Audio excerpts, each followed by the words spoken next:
were made to be outdoors. And I think a lot of our modern world has lost something. They want to dupe us into thinking that all we are naked apes, that we've evolved from this amoeba, that we came from absolutely nothing. We were created to be in the outdoors. We were created to hunt, to fish.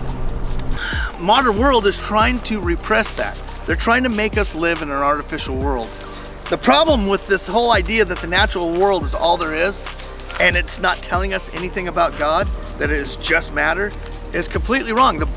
God himself says in Romans 1:19, since what may be known of God is plain to them being us, because God has made it plain to them. For since the creation of the world, God's invisible qualities, his eternal power and divine nature, have been clearly seen, being understood from what has been made. So people are without excuse to know who God is. That's what he says. He says, look, because of what I've created and you being immersed in it, you being a part of it, you can know who I am. And that's why we're living in a world, modern world is trying to pull you back out of that. And that's why the Life Outdoors is trying to put you back into it. We want you to know who God is, and we believe that when he says that you can know him by what he's created, we believe that that's true. And you all probably, if you're watching this, then that means that you're probably a hunter and you have actually seen something of God in the outdoors, and that's what's drawing you out there. So we live in a world that is so full of these things that are trying to pull us away from that. And the reason is because that is what the enemy wants to do. He doesn't want us to know who God is. But that's not what we're supposed to be doing. We are supposed to be engaging with the creation. We're supposed to be out here and being a part of what's going on. And that's the big draw for you people. That's why we're saying this, is because you guys are the ones that have come out here and you're watching this whole film series because you want something, you want to know something more of the reality that is God. You know that there's truth within hunting, truth within hurting legs, going up hills, truth within the butchering of meat, truth within the cooking of meat, truth within all these things, and that's what you're searching for. And I believe that you're right. I believe that, and I believe that Job saw this too. Job actually said this. He said, but ask the wild animals, they will teach you. The birds in the sky, they will tell you. Or speak to the earth, and it will teach you. So all the stuff that you're doing outside, all this stuff is going to tell you something about God. The packing of meat, all the things that we just really love, us outdoorsmen really love, is going to tell you something of God. And then he continues, he says, let the fish inform you, which of all these does not know the hand of the Lord has done this? You see what he's saying? He's saying you get outdoors, you be around these animals, you be around this stuff, you're going to know a little bit more about God. So this kind of vision that Job's talking about is self-reflective, it's spiritual, it's something that is unobservable by other people. And that's why we believe here at the Life Outdoors that we bring you the content that we show you, and then we try to draw that out of what we're doing in the films. I'd been bear hunting. I got a bear shot out from under me last year. I came into this spot looking for a second spot because my first spot had changed completely from last year. And when I got there, I knew there was going to be a bear out in that field that evening. I had the camera set up, I had everything going, and when the bear showed up, I knew I wanted to get him on film. I didn't get the bear last year on film, and I knew I wanted to get him on film. So I hurried up, rushed, got the bear on film, got back underneath the gun, and I didn't give my scope the 3 MOA that it needed. I was 280 to 312. I couldn't get a good fix on where that bear was. I couldn't get a good range on him, but I should have clicked in for 3 MOA. And I was thinking in my head, 3 MOA, that's not that much, that's an inch. Well, at 300 yards, that's 9 inches. And then my gun was shooting a little low anyhow. The same gun that I killed an antelope at 400 yards with and a bear at 200 yards just a year before. So it's not like I didn't know the gun. It's all these things were crazy and happening.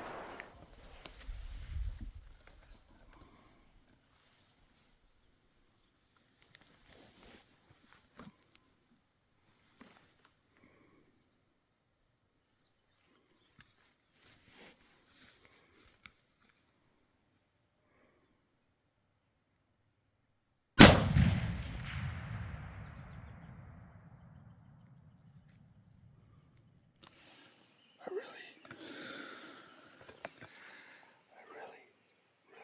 don't want to tell you this. I don't know what I did wrong, other than maybe got the yardage wrong. But I shot under him. That's where he was standing. That's one of his footprints when he turned. There's one of his footprints back here. There's where the bullet went across and went through.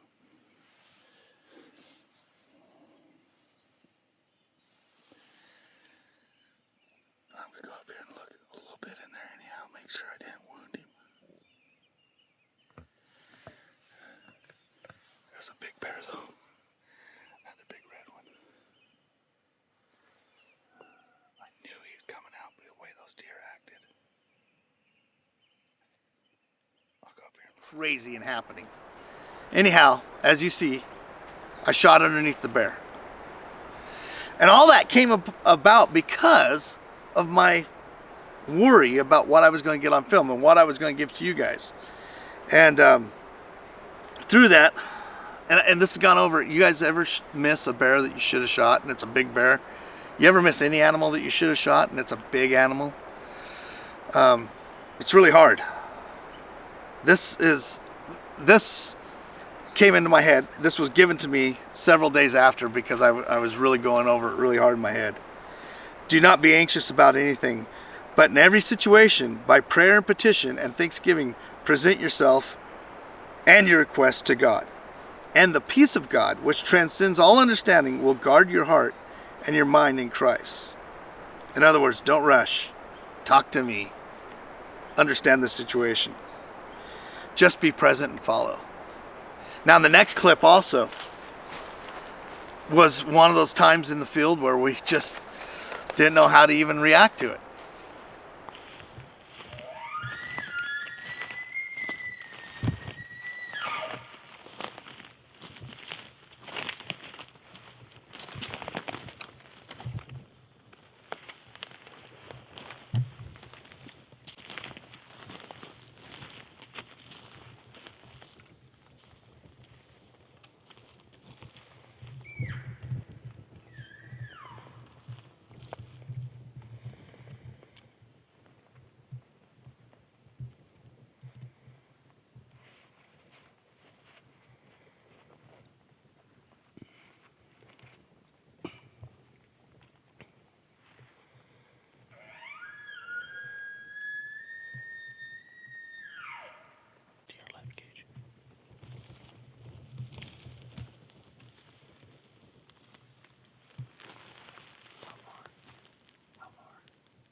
might have just maybe even saw you.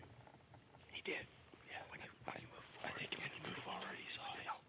Well, I was trying to get across here because when you're all move, I seen him right there and I didn't want to move. Yeah.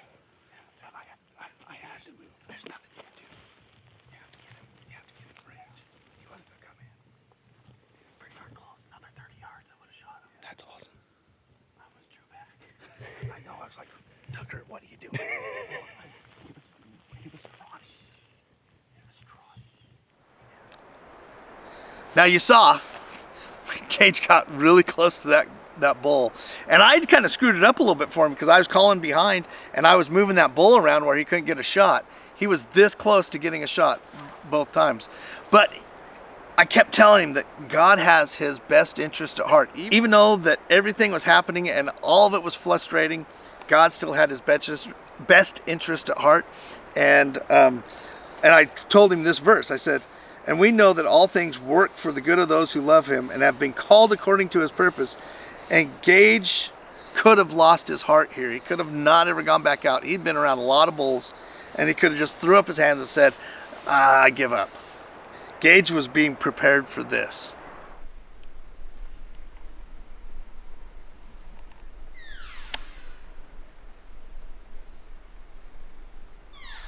Do you see him, Gage? He's over to your left. It's a spike. He's crossing the field.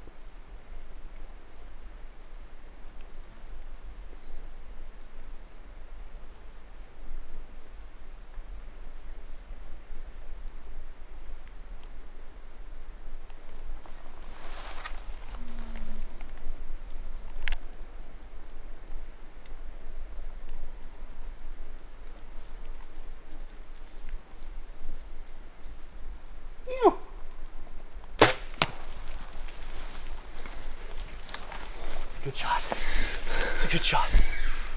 Oh, that's a great shot. He's done. He's done. Get up there. Oh my goodness. Get up there.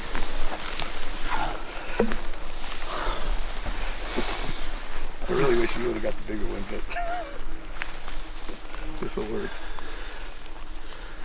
Oh my goodness. Oh my goodness.